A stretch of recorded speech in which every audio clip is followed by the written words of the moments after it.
Hello, Adam from Football Index Intelligence here. Thanks for joining me for this quick video. I'm just going to go over the player profile screen that you can see on the Football Index website. So there's quite a lot of information in here and it's quite a useful screen to look at when considering who to buy on the Football Index.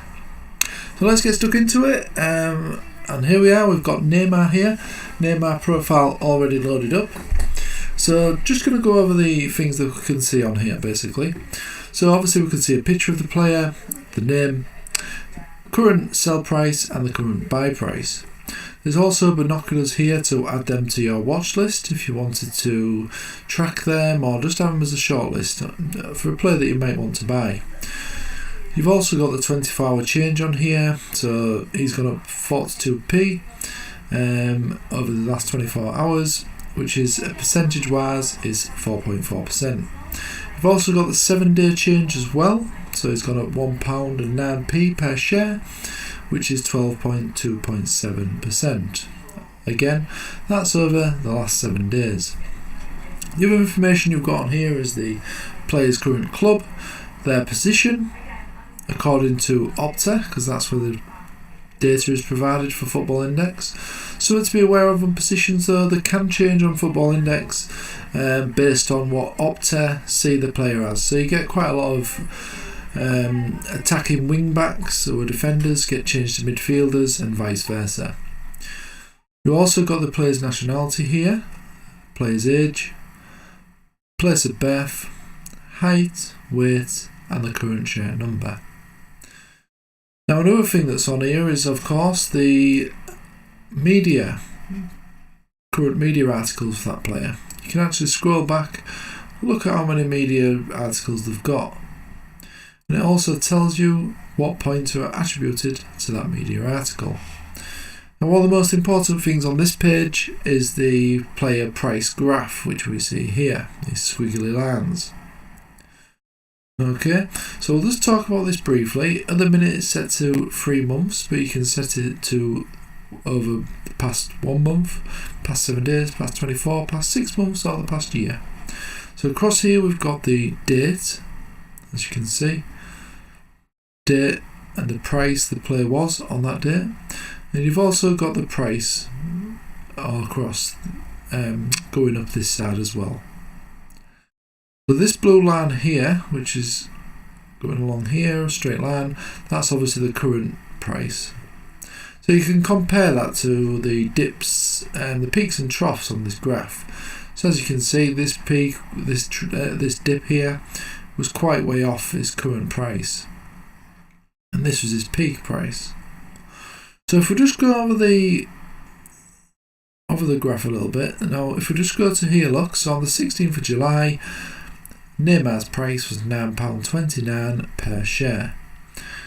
As you can see, if you scroll along, it goes over each day and just shows you how his price has gone up and down over the last 3 months. And as you can see, his peak over the last 3 months was £10.42. So if you was thinking of buying him, then you'd probably want to, well, you definitely want to buy him when he was at a low point. If you saw and you thought of buying him, you wouldn't want to buy when he was here because it's at his peak, unless you was really confident it was going to go up more. But buying when they're at the peak is not usually a good idea. That's usually the time you want to be selling and then potentially get back in here after a big dip. So let's have a look at some of the time periods here. So we can look over the last month, last 7 days, last 24 hours. As you can see, he's gone up a lot today. There's a big spike there, look. It's actually got the time here at the bottom. See? So he's actually gone up at 9 o'clock, 10 o'clock. He's had a big spike there. You can look at 6 months and even the past year.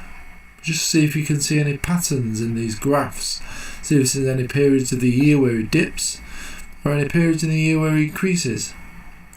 That's always useful to look at, but this is an important tool for when you're looking to buy a player. Ideally, like I say, you don't want to be buying them when they're at the peak.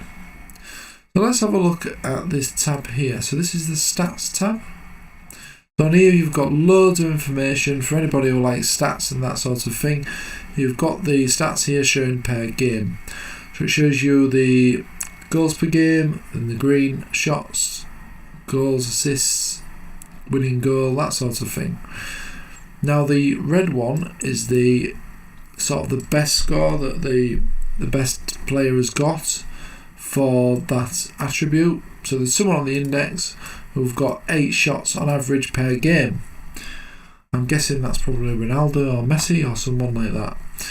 Obviously this is updated every day when matches are played, and obviously the stats change. Now this is on the attacking stats at the moment, but you can also look at defending, distribution, goalkeeping, faults, team, and again back to attacking. So this is useful for anybody who loves to crunch the numbers and look at stats and that sort of thing. And you can also click on here and change instead of seeing the per game, the match stats per, the points per game, you can look per 90 minutes and things like that, and change this where necessary, however you want to look at the criteria. Now the other thing we've got on here is the performance score average per 90 minutes and the performance score average per game. So this is obviously the score on the matchday rankings that player achieves. So this is the average score for Neymar, and that's his average score per 90 minutes. That's per game, per 90 minutes. Also shows you his appearances, including subs, and minutes played. Now this is filtered to the last year at the moment, but you can also filter it to the last 6 months, last 3 months, last month, last 7 days, or last 24 hours. So this is a good way as well to see if a player's on form from a performance buzz perspective, because you could look at the last month and just see. As you can see, he's only played 2, but he's got a fantastic per 90 minute score and average score per game. 3 months, again still pretty impressive, over 6 games. 6 months, and obviously the year as well. So this is a useful tool for scouting out players. Obviously this one as well is from a price perspective. But yeah, I just thought I'd show you that because the player profile screen does have a lot of information there to digest, and it is a useful screen to look at. Okay, that's all for this video. I hope you found it useful and enjoyed it. Please join me in some other videos if you've not already. Thanks for watching and happy trading.